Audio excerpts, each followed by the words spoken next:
माँ, तुम्हारे हाथों के खाने का तो जवाब नहीं। जब ऐसे महकते चावल की खुशबू आती है तो लगता है सारा चावल मैं ही खा जाऊं। हाँ, घर से बाहर रहो तब पता चलता है घर के खाने का स्वाद। मगर कभी कभी घर से बाहर भी निकलना चाहिए। बाबूजी, अरे सुमन कह रही थी कि उसकी बहन एक अरसे से उसे अपने ससुराल बुला रही है, मगर तुम हो जो बात टाल रहे हो। सही तो कह रहे हैं, 5 साल हो गए हम बहनों को मिले। बाबूजी, खेती के काम से फुर्सत मिलती ही नहीं। फुर्सत निकालोगे तो मिलेगी ना। दादाजी, मेरे पास एक आइडिया है। इस मौसम में पंजाब में धान की खेती करते हैं। मेरे दोस्त प्रभजोत का घर वही है। माँ मासी से मिल लेगी और हम धान की खेती भी देख पाएंगे। बाप से बेटा सवाई निकला। फैमिली ट्रिप में भी काम का समय ढूंढ ही लिया। ये तो बहुत ही अच्छा आइडिया है। चलते हैं फिर।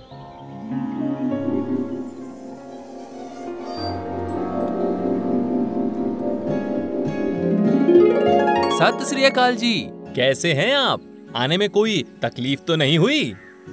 नमस्ते जी, बिल्कुल नहीं। पास ही के गांव में इनकी बहन रहती है, वही रुके हुए हैं। आते समय ये हरे भरे खेत देखकर मन प्रसन्न हो गया। वाह सुखविंदर जी, मजा आ गया। ये तो शुरुआत है, अभी तो बहुत कुछ बाकी है। लेकिन पहले हम चलते हैं हमारे खेत देखने।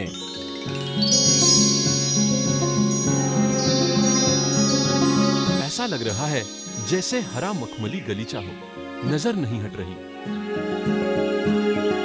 अरे वाह, आपके पास भी जॉन डियर ट्रैक्टर है। इससे बढ़िया ट्रैक्टर कहाँ मिलेगा? अगर जमीन की मशक्कत सही तरीके से होगी तो फसल भी अच्छी होगी। तो सबसे पहली बात, सही ट्रैक्टर का चुनाव। इसलिए मैंने ये जॉन डियर का 5050D चुना।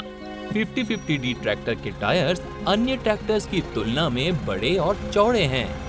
इसी वजह से सख्त, गीली और दलदली जमीन में ये फंसते नहीं और आसानी से काम करते हैं।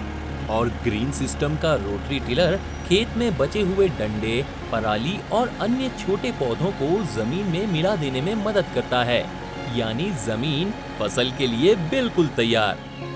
सुखविंदर जी, आप मैकेनाइजेशन का बिल्कुल सही इस्तेमाल कर रहे हैं अपने खेत में। शुरुआत सही तो सब सही। आइए मेरे साथ, आपको और एक दोस्त से मिलवाता हूँ। ये है जॉन डियर का W70 हार्वेस्टर। अरे ये तो मेरा भी दोस्त है। सच? इसका मतलब आप भी एक प्रगतिशील किसान हैं। सुखविंदर जी, आप जितने प्रगतिशील किसान हैं, उससे मैं अंदाजा लगा पा रहा हूं कि फसल की कटाई के बाद बची हुई पराली को हटाने के लिए आप रेक और स्क्वायर बेलर का इस्तेमाल भी करते ही होंगे। बिल्कुल सही पहचाना आपने। ये बेल्स बेचकर जो मुनाफा मिलता है वो अलग। धान की खेती का पूरा सलूशन, भाई मान गए। बात यही खत्म नहीं होती। धान की फसल होने के बाद होती है गेहूं की तैयारी। एक ही साल में धान और गेहूं दोनों? जी हाँ, लेकिन दो फसल के बीच में 15-20 दिनों का गैप होता है। इतने कम समय में जमीन को अगली फसल के लिए तैयार करने में ग्रीन सिस्टम का सुपर सीडर बड़ा ही उपयोगी होता है, क्योंकि ये रोटरी टिलर, फर्टिलाइजर ड्रिल और सीड ड्रिल ये सारे काम एक साथ करता है। एक तो वो धान की कटाई के बाद बची हुई पराली को बारीक करके जमीन में मिला देता है, जिससे जमीन की गुणवत्ता बढ़ती है। और साथ ही सुपर सीडर बुआई भी अच्छी तरह से करता है। जुताई और बुआई ये दोनों काम एक ही साथ हो जाते हैं, यानी ईंधन और पैसे दोनों की बचत। बहुत ही बढ़िया। अच्छा लगा आपके खेत देखकर और खेती करने के तरीके सुनकर, और ये जानकर भी अच्छा लगा कि आप भी मेरी तरह ही जॉन डियर प्रेमी हैं। चलो अब घर चलते हैं। गर्मा गर्म राजमा चावल अपना इंतजार कर रहे होंगे। तो क्या तैयार है आप भी धान की खेती के पूरे सॉल्यूशन के लिए?